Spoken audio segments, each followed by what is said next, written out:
a bien longtemps, dans un pays lointain, vivait une jeune fille d'une grande beauté qu'on appelait Cendrillon. La mère de Cendrillon était morte depuis bien longtemps, et son père avait dû élever la petite tout seul.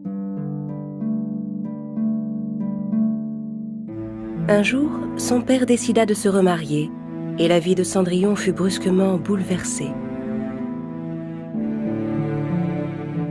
La nouvelle épouse de son père s'installa dans la maison avec ses 2 filles. Depuis le premier instant de leur rencontre, la belle-mère ne put supporter la vue de Cendrillon. Ses 2 filles et elle étaient extrêmement jalouses de la beauté de la jeune fille et de sa bonté. Les 2 sœurs étaient bien moins jolies que Cendrillon. Mais surtout, elles étaient grossières et mal élevées. Un jour, le père de Cendrillon dut quitter la maison et entreprendre un long voyage pour son travail.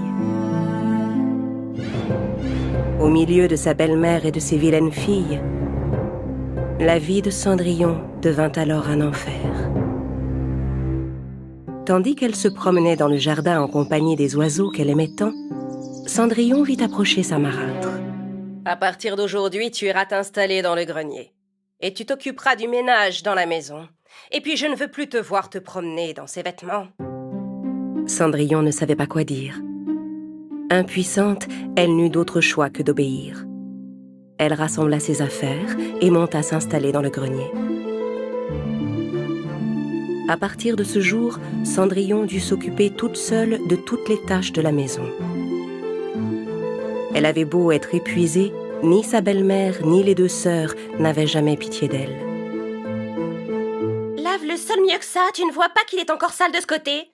Et tu ne t'es pas occupé du linge. À cause de toi, je n'ai plus rien à me mettre. » Cendrillon n'avait pour amis que les souris et les petits oiseaux qui venaient la voir à sa fenêtre. Quand elle avait trop froid la nuit, elle descendait discrètement les escaliers pour aller se réchauffer devant la cheminée auprès des cendres chaudes. Ainsi les jours passaient. Un jour, une annonce exceptionnelle fut faite dans tout le royaume. Notre prince va donner un grand bal au château. Toutes les jeunes filles à marier du royaume sont conviées par sa majesté à participer à ce bal. Quand elles entendirent cette annonce, les 2 vilaines sœurs se précipitèrent chez elles pour avertir leur mère. « Vous devrez être les plus belles jeunes filles du bal. Il faut que le prince choisisse l'une d'entre vous. » « Comme ça, nous vivrons tout au palais, n'est-ce pas, mère ?» « Nous devons vous trouver des robes et des souliers dignes de cette occasion, mes filles. Venez, nous allons faire des emplettes. » La marâtre et ses filles quittèrent la maison. Cendrillon, qui avait tout entendu, les regarda s'en aller le visage triste. Les préparatifs durèrent plusieurs jours. Les 2 sœurs s'étaient fait faire des robes de bal. Chaque jour, elles s'admiraient dans leur miroir et se disaient « Nous serons les plus belles jeunes filles du bal. »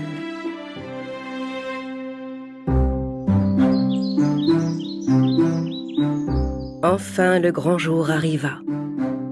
Les 2 sœurs se levèrent plus tôt que d'habitude ce matin-là et appelèrent Cendrillon. « Cendrillon! Cendrillon, viens ici, dépêche-toi !»« Mais où est-ce que tu traînais encore? Dépêche-toi et prépare notre bain !» Toute la journée, Cendrillon aida ses sœurs à se préparer. « Aïe! Plus doucement, tu vas m'arracher les cheveux. Oh !» À la fin de la journée, elles étaient enfin prêtes pour aller au bal. « Vous êtes magnifique, oui, vous êtes magnifique. » Cendrillon rassembla tout son courage et demanda à sa belle-mère. « Pourrais-je aller au bal, moi aussi ?»« Qui, toi ?»« Eh bien, ils ont bien dit que toutes les jeunes filles étaient conviées. » Regarde-toi, c'est ça ta robe de bal? Le prince cherche une fiancée, ma pauvre fille, pas une servante. Venez, mes filles, nous allons être en retard pour le bal. Et toi, assure-toi d'avoir fini ton travail avant de te coucher. La marâtre et ses filles se mirent en route pour le palais. Restée seule à la maison, Cendrillon se mit à pleurer. « pas aller au château. Si mes parents étaient là, jamais les choses ne se seraient passées comme cela. À cet instant, elle vit apparaître une lueur étincelante. Cendrillon ne comprenait pas d'où venait cette lumière. Elle la regarda fixement, et soudain, au milieu du halo de lumière, elle vit surgir une magnifique fée. « Allons, ma belle Cendrillon, ne pleure pas. Toi aussi, tu vas aller au bal du palais. » Cendrillon n'en croyait pas ses yeux. Sous le choc, elle demanda « Mais comment? Regardez à quoi je ressemble !»« Ne t'inquiète pas, fais-moi confiance, je suis là pour t'aider. Apporte-moi une grosse citrouille du jardin et 7 belles souris. » Cendrillon ne comprenait pas pourquoi la fée lui faisait une telle demande, mais elle obéit sans discuter.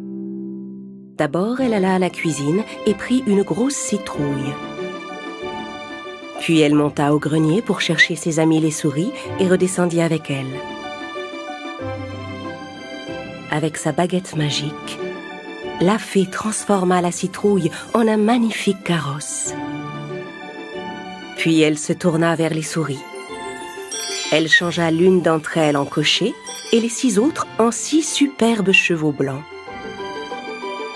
Cendrillon contempla le carrosse et son attelage avec stupéfaction. Enfin, la fée se dirigea vers elle. Elle l'effleura de sa baguette magique et aussitôt, les haillons de la jeune fille se changèrent en une magnifique robe de bal. Et ses vieilles pantoufles étaient devenues de ravissants souliers de verre.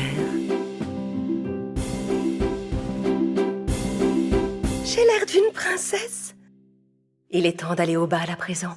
Mais n'oublie surtout pas, aux 12 coups de minuit, tu devras être rentrée.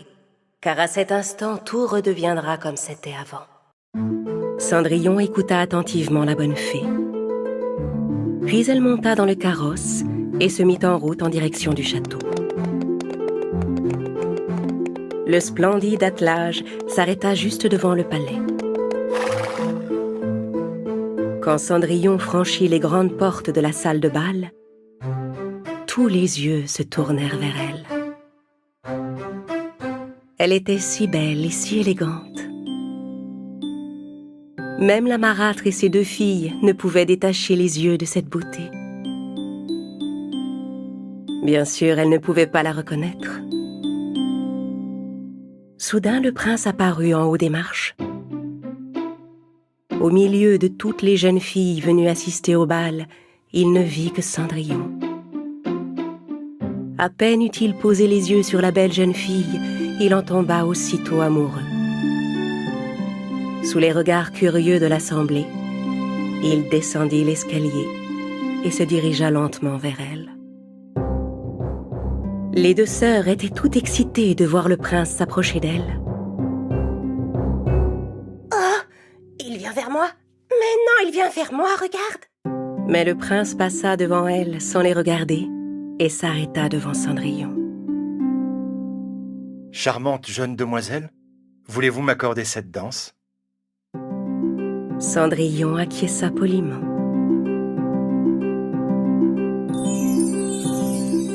Le prince et Cendrillon se mirent à danser sous les regards fascinés de tous les invités. Cendrillon était tellement captivée par la musique et la danse qu'elle avait l'impression qu'il n'y avait plus que le prince et elle dans la salle de bal.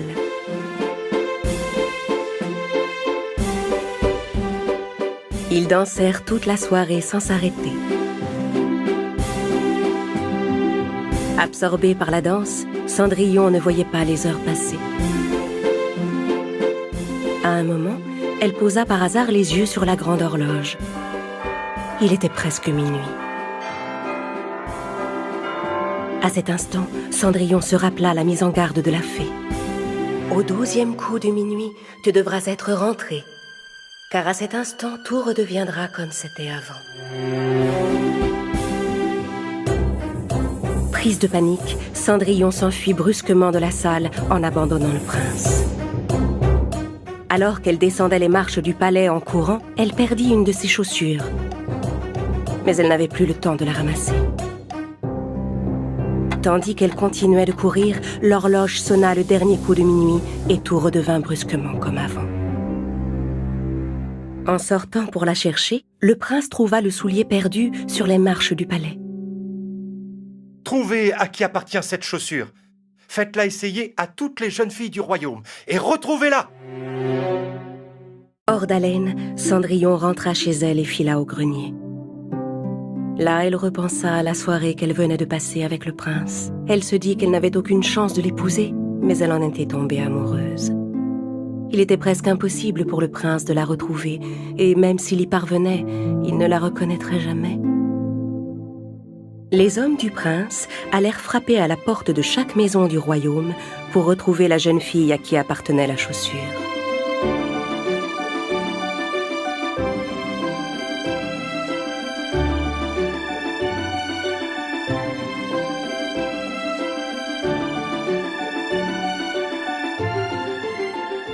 Mais le soulier n'allait à aucune d'entre elles.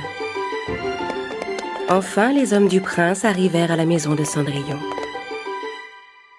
En voyant le carrosse royal s'arrêter devant la maison, la jeune fille fut folle de joie. Mais alors qu'elle s'apprêtait à sortir de sa chambre, sa belle-mère apparut sur le seuil. « Où comptes-tu aller? Tu voudrais peut-être essayer la chaussure ?» Avec un rire sarcastique, la belle-mère enferma Cendrillon dans le grenier. « Non, arrêtez, ne faites pas ça! Ouvrez la porte, je vous en supplie! Tu es ridicule! Qu'est-ce qu'un prince pourrait bien avoir en commun avec toi? » Les hommes firent d'abord essayer la chaussure à l'aînée des deux sœurs, mais elle avait le pied trop long. « Regardez, vous avez vu, elle me va parfaitement! » Puis ils firent essayer la chaussure à la cadette, mais elle avait le pied trop gros. Je devrais peut-être essayer l'autre pied? Mais quoi qu'elle fasse, la chaussure était trop petite. Pendant ce temps, Cendrillon tentait par tous les moyens de s'échapper de sa chambre, mais la fenêtre était trop haute. La pauvre jeune fille fondit en larmes. La voyant pleurer, ses amis les souris s'approchèrent d'elle. « Ma méchante belle-mère m'a enfermée ici. Il faut lui prendre la clé. » Une des souris se glissa sous la porte et s'élança dans l'escalier. La marâtre était en train de raccompagner les hommes du prince qui s'en allaient. Revenez donc demain. Elles ont tellement dansé, leurs pieds sont tout gonflés. La souris sauta sur la jupe de la belle-mère, se faufila dans sa poche pour y dérober la clé et fila au grenier. Puis elle glissa la clé sous la porte. Folle de joie, Cendrillon ramassa la clé, ouvrit la porte et dévala les escaliers. Mais comment es-tu sortie? Attendez. Moi aussi, je voudrais essayer la chaussure. La marâtre et ses deux filles éclatèrent ensemble d'un rire hystérique. Il suffit! Les ordres du prince sont clairs, nous devons faire essayer la chaussure à toutes les jeunes filles. Quand Cendrillon glissa son pied dans le soulier, tout le monde fut stupéfait. La chaussure lui allait parfaitement. Jeune fille, cette chaussure est-elle bien la vôtre? Cendrillon acquiesça. Veuillez nous suivre au palais, je vous prie. Les gardes accompagnèrent Cendrillon jusqu'au palais, puis la conduisirent auprès du prince. Dès qu'il croisa son regard, le prince reconnut la jeune fille avec qui il avait dansé. Il prit ses mains dans les siennes. « Enfin, vous voilà, ma princesse. Voulez-vous m'épouser ?» Avec des larmes de joie, Cendrillon accepta la proposition du prince. Ils se marièrent et vécurent heureux pour toujours.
temps en temps pour aérer un peu là-dedans.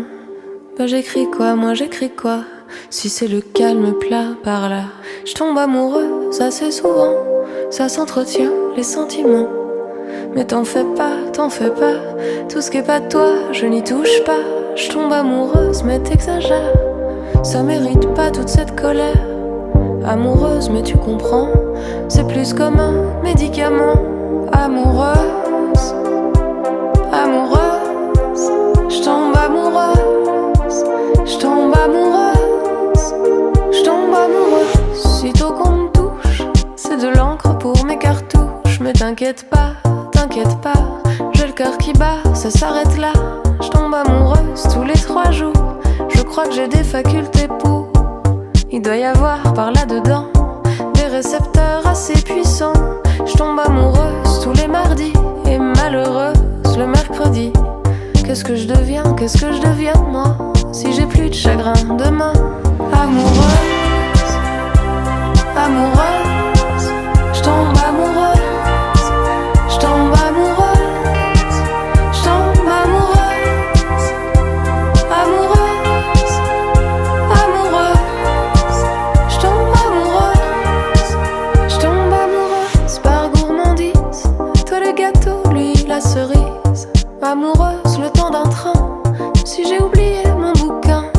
Amoureuse pour pas m'ennuyer quand je dois faire la route à pied. Amoureuse pour me justifier quand j'ai des larmes sur le nez. Amoureuse mais c'est fugace, j'ai la chair de poule efficace. Amoureuse pour vérifier que j'ai le cœur bien accroché. Amoureuse, amoureuse, je tombe amoureuse, je tombe amoureuse, je tombe amoureuse, amoureuse, amoureuse, je tombe amoureuse, amoureuse depuis hier pour pas que ça rouille dans mes artères. Amoureuse jusqu'à demain, le temps de finir mon refrain. Amoureuse juste au cas où j'ai un ou 2 cils sur la joue. Amoureuse parce qu'avec toi j'en ai eu qu'une de première fois. Amoureuse, amoureuse,